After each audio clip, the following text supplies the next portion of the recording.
Assalamualaikum warahmatullahi wabarakatuh. Perkenalkan, nama saya Muhammad Fahri dari Universitas Negeri Jakarta, Fakultas Ekonomi, Program Studi Pendidikan Ekonomi.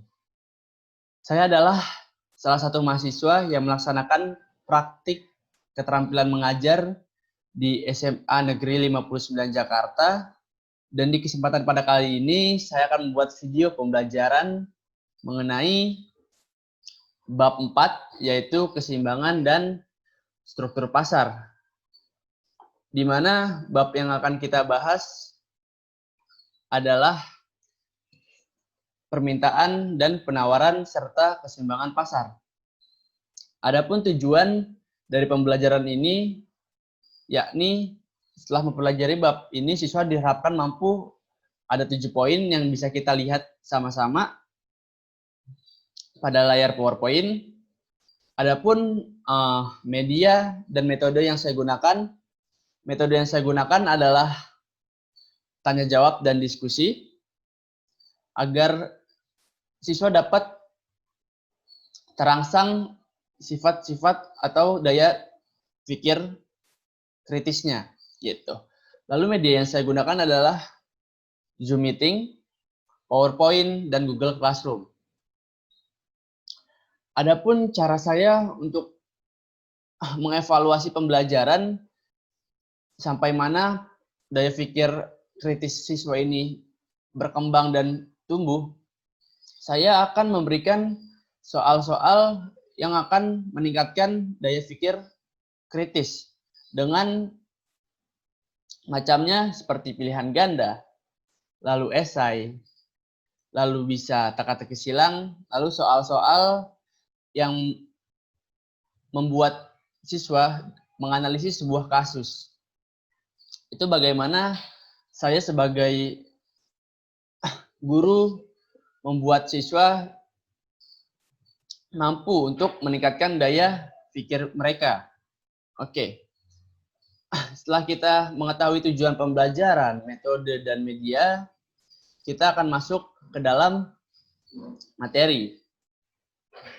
Yang pertama, ada pengertian dari permintaan, yaitu adalah keinginan yang disertai kemampuan untuk membeli barang dan jasa pada tingkat harga serta waktu tertentu. Ini adalah pengertian singkat dari permintaan. Adapun faktor yang mempengaruhi dari permintaan, yang pertama itu dan utama adalah harga barang itu sendiri. Lalu ada barang substitusi dan komplementer, lalu ada tingkat pendapatan, lalu ada selera, jumlah penduduk, dan ekspektasi harga di masa yang akan datang. Nah, apa sih hubungan kausalitas yang terjadi antara faktor-faktor ini dengan permintaan? Nah, sebelum kita membahas tentang hubungan kausalitasnya, kita harus mengetahui fungsi permintaan.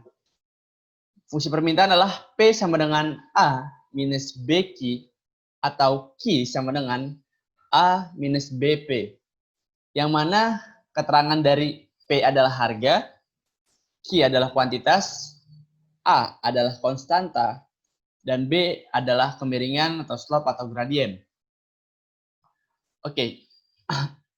Rumus dari mencari fungsi permintaan itu ada P dikurang P1 per P2 dikurang P1 sama dengan Q kurang Q1 per Q2 kurang Q1. Ini adalah rumus dari mencari fungsi permintaan. Yang mana keterangan dari masing-masing huruf ini adalah P sebagai harga, P1 sebagai harga awal, P2 sebagai harga baru, Q sebagai kuantitas, Q1 sebagai kuantitas awal, Q2 sebagai kuantitas baru. Oke, kita lanjut membahas tentang hukum permintaan. Jika harga suatu barang dan jasa meningkat, maka permintaan akan menurun. Sebaliknya, apabila harga suatu barang itu dan jasa ini menurun, maka permintaan akan meningkat. Ceteris paribus. Apa maksud dari ceteris paribus? Jadi, ceteris paribus ini melihat yang mempengaruhi suatu permintaan itu adalah harga barang itu sendiri. Dan faktor lain selain harga barang itu sendiri dianggap konstan atau tetap. Jadi yang bisa mempengaruhi si permintaan ini adalah harga barang itu sendiri, gitu. Yang menjadikan hukum permintaan ini muncul. Oke. Nah, ini hubungan kausalitas yang terjadi di permintaan, di mana harga barang itu sendiri akan menyebabkan yang namanya pergerakan sepanjang kurva atau moving along the curve. Bisa kita lihat bahwa titik-titik ini akan bergerak di sepanjang kurva, tidak membentuk kurva baru. Sedangkan kalau pergeseran atau shifting itu akan membentuk kurva baru, membentuk garis baru. Oke? Nah, di sini ada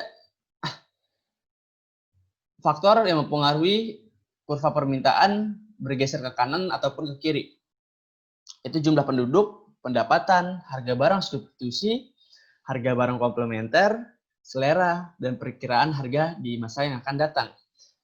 Kalau kita berbicara tentang jumlah penduduk, jika jumlah penduduk ini naik, maka sudah jelas dan sudah pasti bahwa permintaan akan suatu barang dan jasa akan naik karena jumlah penduduk naik. Maka kurva akan bergeser ke sebelah kanan. Adapun pendapatan, jika pendapatan kita naik, maka permintaan kita akan suatu barang akan ikut naik atau bergeser ke kanan. Namun pada kasus ini, pada kasus pendapatan, ada satu barang yang saat pendapatan kita naik, maka malah permintaannya akan turun. Barang apa? Barang inferior. Barang inferior itu contohnya apa? Misalnya gini, kita punya pendapatan awalnya 1 juta. Kita biasanya mengkonsumsi tempe ataupun sendal swallow. Kita menggunakan sendal swallow. Saat pendapatan kita naik menjadi 3 juta, kita tidak mengkonsumsi lagi yang namanya tempe. Kita berubah menjadi misalnya daging. Ataupun dari sendal swallow menjadi sendal yang bermerek.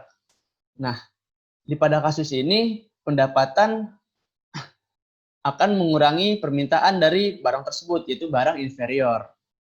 Oke, gitu. Jadi inilah hubungan kausalitas yang terjadi antar faktor yang mempengaruhi permintaan dan permintaan itu sendiri. Harga barang itu sendiri akan menyebabkan pergerakan di sepanjang kurva, sedangkan selain harga barang itu sendiri akan menyebabkan pergeseran di kurva permintaan. Gitu.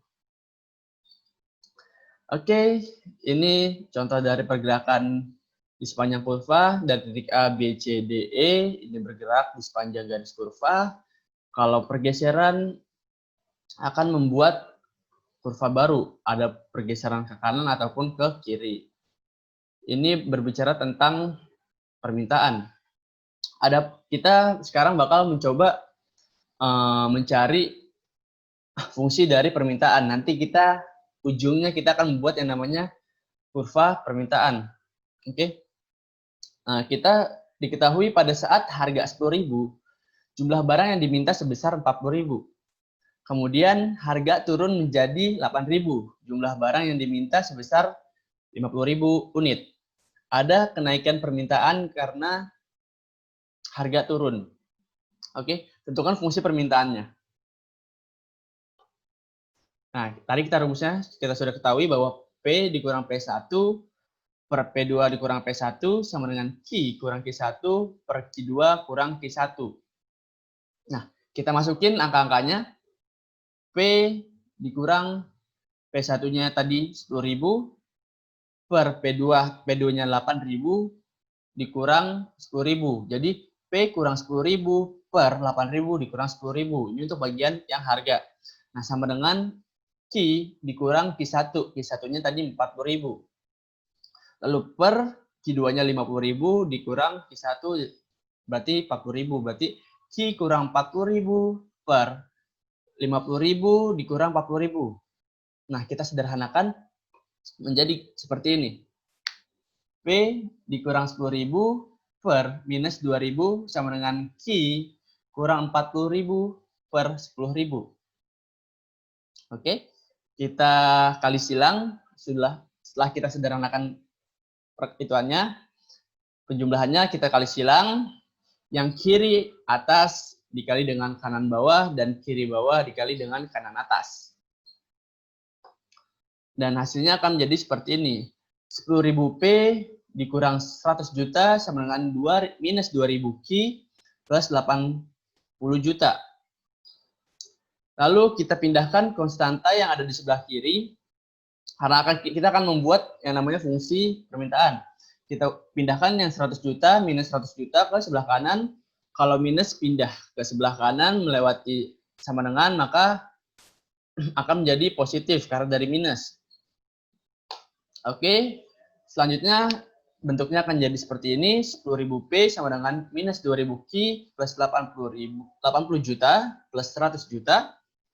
Hasilnya menjadi 10.000 P sama dengan minus 2.000 Q plus 180 juta. Nah, lalu kita pindahin 10.000-nya ke bawah menjadi pembagi.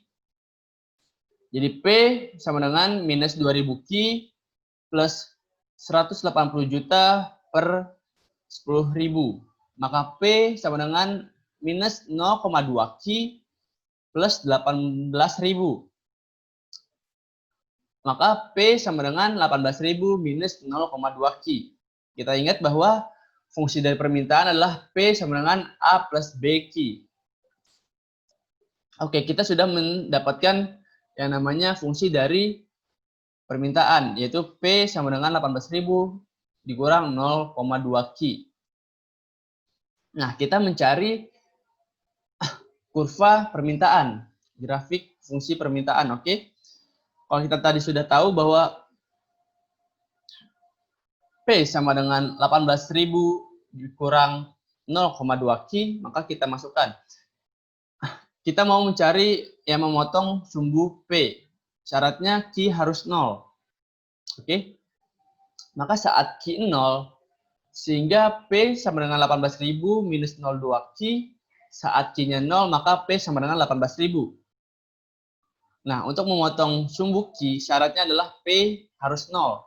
Sehingga P sama dengan 18.000 minus 0,2 Q, P-nya 0, sama dengan 18.000 minus 0,2 Q, 0,2 Q pindah ke sebelah kiri, maka 0,2 Q sama dengan 18.000, maka Q sama dengan 18.000 per 0,2 sama dengan 90.000.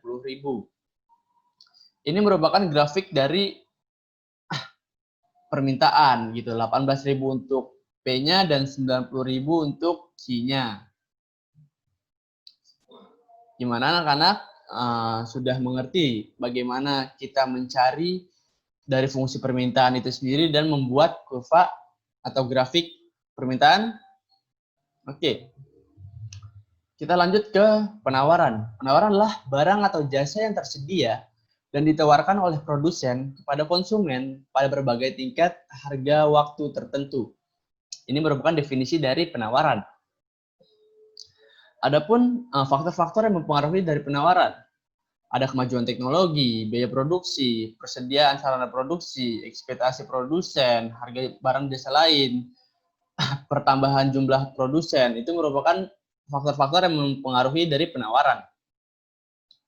Nah, ini fungsi dari penawaran. P sama dengan A plus BQ atau Q sama dengan A plus BP. Kalau tadi permintaan itu simbolnya minus atau dikurang, nah kalau penawaran ini simbolnya ditambah atau plus. Oke. Mencari fungsi penawaran, rumusnya sama seperti permintaan, maka kita lanjut saja. Lalu hukum penawaran, ini berbunyi, jika harga suatu barang dan jasa meningkat, maka penawaran akan meningkat. Sebaliknya, apabila harga suatu barang dan jasa menurun, maka penawaran juga akan menurun, dari 10.000, sama seperti permintaan tadi. Yang mempengaruhi adalah harga barang itu sendiri, yang lain dianggap tetap. Oke. Ini kurva penawaran nanti. Nah, oke, kita bahas dulu pergerakan atau pergeseran kurva penawaran. Yang menyebabkan pergerakan kurva penawaran itu adalah harga barang itu sendiri, sama seperti permintaan. Yang menyebabkan pergerakan sepanjang kurva adalah barang itu sendiri. Sedangkan faktor lain itu menyebabkan pergeseran pada kurva. ada barang terkait, biaya produksi, teknologi, jumlah produsen, pajak, subsidi, ataupun prediksi atau ekspektasi barang di masa mendatang. Oke, ini adalah pergerakan di sepanjang kurva penawaran. Bisa kita lihat dari kiri bawah ke kanan atas. Adapun pergeseran kurva penawaran bisa bergeser ke kanan ataupun bisa bergeser ke kiri. Oke, sekarang kita masuk ke mencari fungsi penawaran. Nah, contohnya diketahui pada saat harga 10.000, jumlah barang yang ditawarkan sebesar 40.000 unit. Kemudian harga turun menjadi 8.000, maka jumlah barang yang ditawarkan sebesar 24.000 unit. Ada penurunan pada unit yang ditawarkan. Maka tentukan fungsi penawarannya.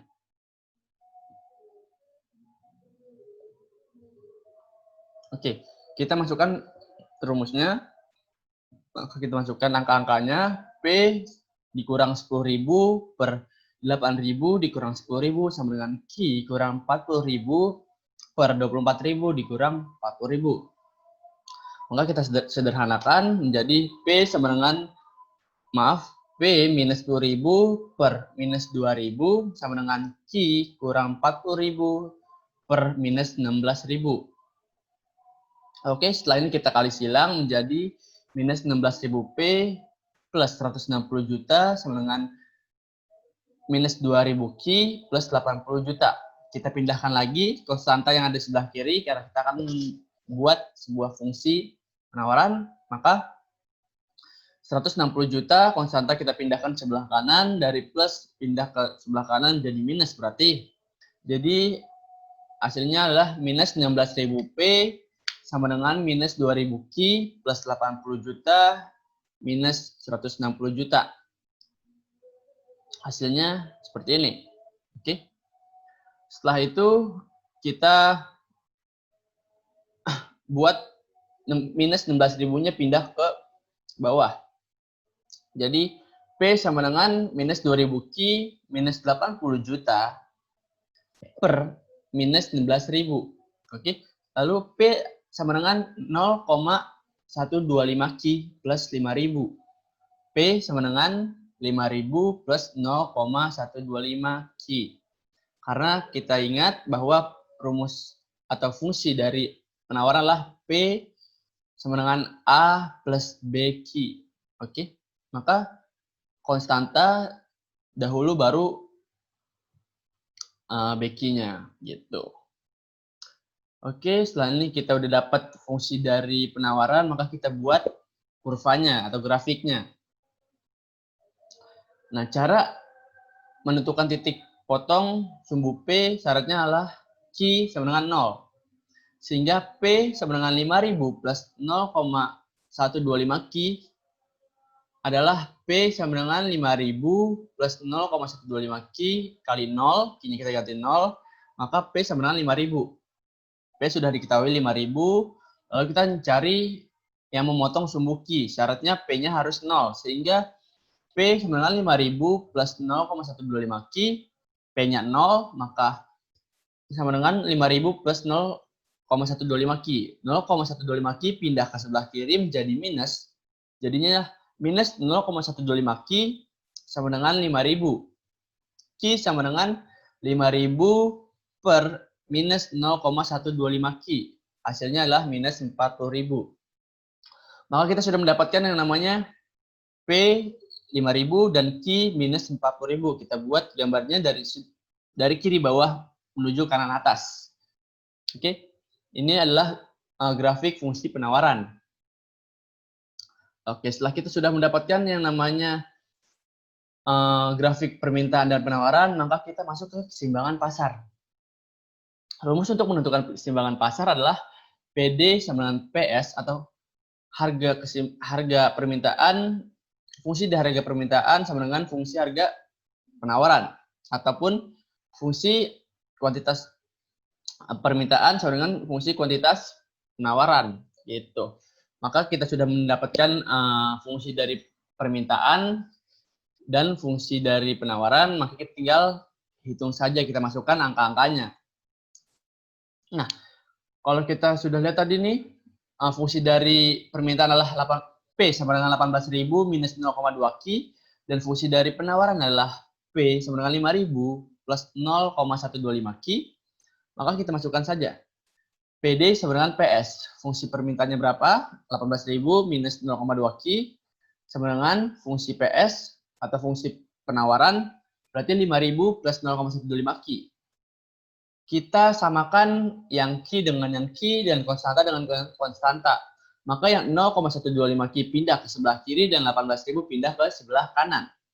Ada perubahan plus dan minus, jadi 0,2 Q ditambah, minus 0,2 Q minus 0,125 Q, maka hasilnya adalah minus 0,325 Q, dan 5.000 dikurang 18.000, maka hasilnya adalah minus 13.000. Maka Q adalah minus 13.000 per minus 0,325 Q.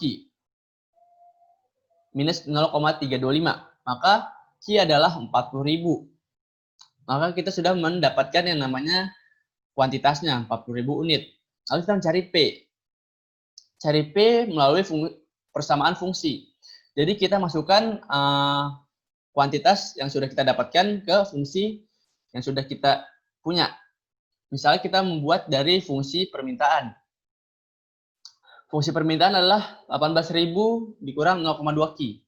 Kita sudah punya Q-nya 40.000. Maka PD sama dengan 18.000 minus 0,2 Q. Q-nya kita ganti menjadi 40.000, maka PD sama dengan 18.000 dikurang 8.000 dari 0,2 dikali 40.000. Maka P sama dengan 10.000. 18.000 dikurang 8.000. Kita sudah dapat nih P-nya 10.000 dan Q-nya 40.000. Maka jadi keseimbangan pasarnya adalah Q, P atau 40.000, 10.000.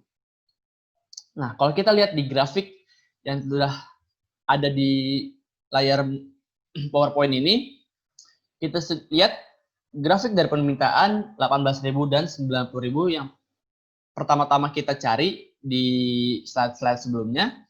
Lalu ada 5.000 dan minus 40.000, yaitu grafik fungsi penawaran.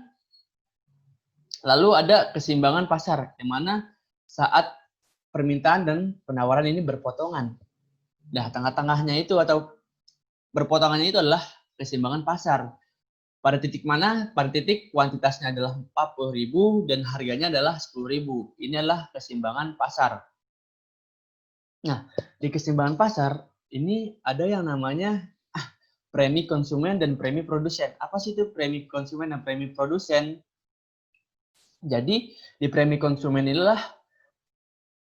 ada peran dari pemerintah dalam menentukan kebijakan yang namanya harga eceran tertinggi. Jadi, harga di pasar itu tidak bisa melewati yang namanya harga tertinggi yang sudah ditetapkan oleh pemerintah.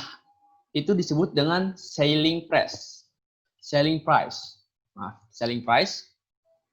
Ini fungsinya adalah untuk melindungi si konsumen atau premi konsumen. Maka harga tidak akan bisa melewati harga tertinggi. Gitu. Adapun di premi produsen, di bawah dikenal dengan sebutan floor price ataupun harga eceran terendah. Jadi harga di pasar ini tidak bisa melebihi harga tersebut. Nah, fungsinya ini untuk melindungi si produsen agar harga di pasaran itu tidak terlalu rendah gitu. Jadi ada premi konsumen yang dikenal dengan selling price dan di premi produsen ada yang dikenal dengan floor price atau harga eceran terendah dan harga eceran tertinggi gitu. Evaluasi pembelajaran yang dilakukan adalah memberikan penugasan terkait materi, yakni menghitung dan mencari fungsi permintaan, penawaran, lalu serta keseimbangan pasar. Tak lupa, peserta didik juga diberikan waktu untuk bertanya dan menyampaikan kesimpulan yang telah dipelajari pada pertemuan kali ini terkait permintaan, penawaran, serta keseimbangan pasar. gitu. Nah, kesimpulan yang dapat kita ambil dari pertemuan kali ini adalah mengetahui hukum permintaan yang berbunyi jika harga suatu barang itu naik, maka permintaan akan menurun. Sebaliknya, jika harga suatu barang itu menurun, maka permintaan akan naik. Dan hukum penawaran yang berbunyi jika harga suatu barang itu naik, maka penawaran akan naik. Sebaliknya, jika harga suatu barang itu menurun, maka penawaran akan menurun. Gitu. Nah, setelah mengadakan tanya jawab dan mengemukakan pendapat atas kesimpulan dari peserta didik ini diminta untuk menutup pembelajaran pada hari ini dengan doa, agar apa yang telah dipelajari pada hari ini menjadi berkah dan dapat diterima oleh semua peserta didik. Oke, sekian video pembelajaran yang dapat saya berikan. Saya Muhammad Fahri. Wabillahi taufiq wal hidayah. Wassalamualaikum warahmatullahi wabarakatuh.